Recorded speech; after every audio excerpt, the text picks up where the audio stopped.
Mr. President, I'm still calling upon you. Please have sympathy on your people, because Judgment Day is coming. You are going to answer to whatever your action is. We are human beings, all. It's not money that brought you there. It's the will of God. I want you to remember that. It's the will of God that brought you to that place today where you are. It's the will of God. It's His will. Because so many have gone. We have so many presidents. They have gone. They have gone. Some are dead. Some are alive. We don't even remember them any longer. That is how it is. But since God says it's ordained, you will be, then you are. Then try to be good to your people. This is what I'm calling upon you. You are a father to us. You are a grandfather to us. I will not insult you. I will not say anything bad from you to you, because I know I have morals, and you don't deserve to be insulted as a president. To me, I know so many people, Nigerians, are angry. What I even said right now might make them angry, but please, I just want us to be decent people. Let's be decent. Let's have faith and do the right thing. And if I offend anybody by saying this, I'm very sorry. When I was in primary school, I don't know the difference between the Igbos, the Yorubas, the Hausas, the Fulanis. We are all in the same school. We go to each other's houses, we eat, we play together. One of my friends, Chidi, his father sent provision. You know, we'll go to the shop, take sweet out of the father's shop, he'll be chasing us around. One of my friend Abraham, his father is tailor from Oyo 6. We go to his shop and play with the sewing machine. That was how beautiful life is. We don't know this discrimination because of my tribe or my religion or segregation. This is not who we are as a nation. We found ourselves in this because the class of politicians of 1999 do not believe that democracy will last. So the career politicians back out. The non-career politicians that have access to some little funds out of patronage by military regime took over the political space. And largely, almost 80% of them are not connected to their community, are not connected to anybody. All they know is how to make money. They don't know what is happening in the villages. They don't know how dispensary functions before. They don't know how local government functioned before. So that is why we cripple the local government system. It's part of the migration, it's part of the crisis that the federal government is trying to handle today. If local government were functioning, we cannot have a food chain, a food supply chain cut off. Because largely in Nigeria, most of the foods are being generated from the local government, from the communities.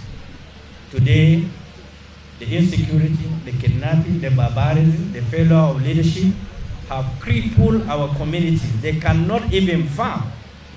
They cannot. We are just trading blame for nothing.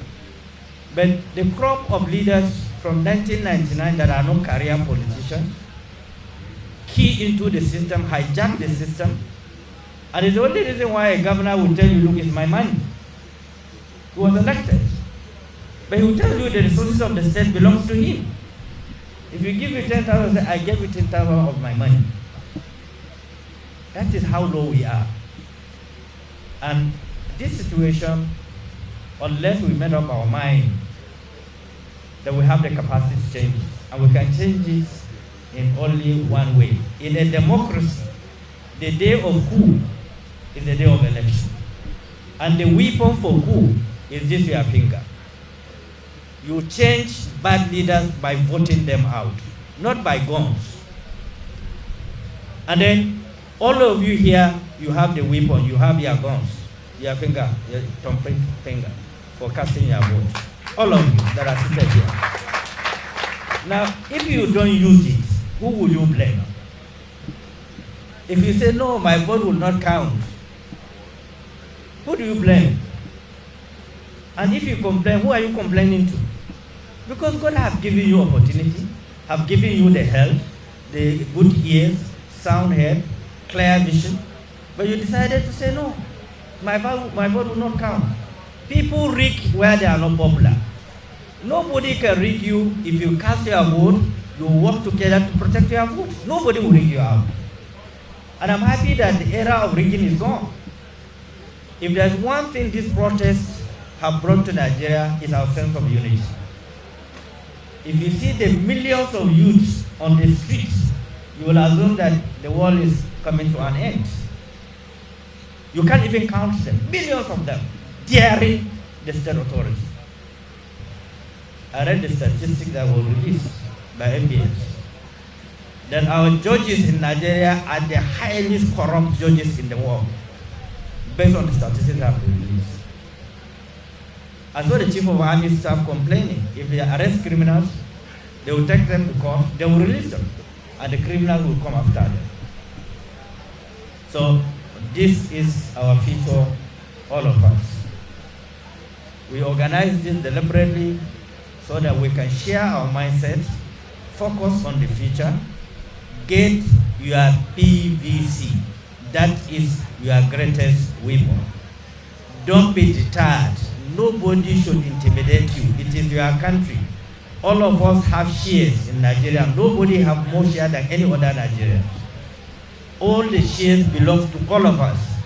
It's only when we agree to be intimidated, we will keep quiet while Nigerian money will be looted away. One individual will steal trillions of naira, and then you have no right to talk. Please, I'm appealing to all of you.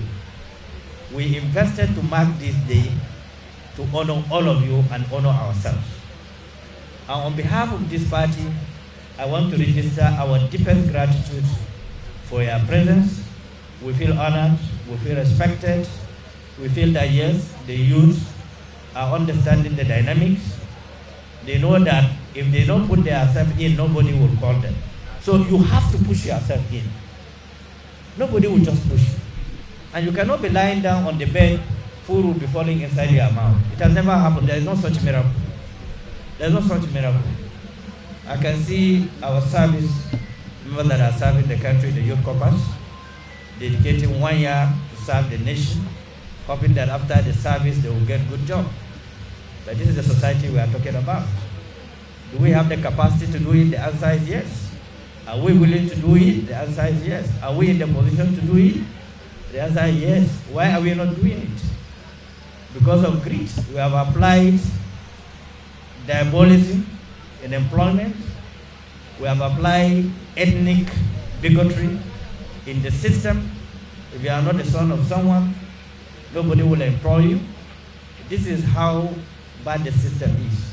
People in government establishments collect money up to 1, 2, 3 million naira for someone to get employed.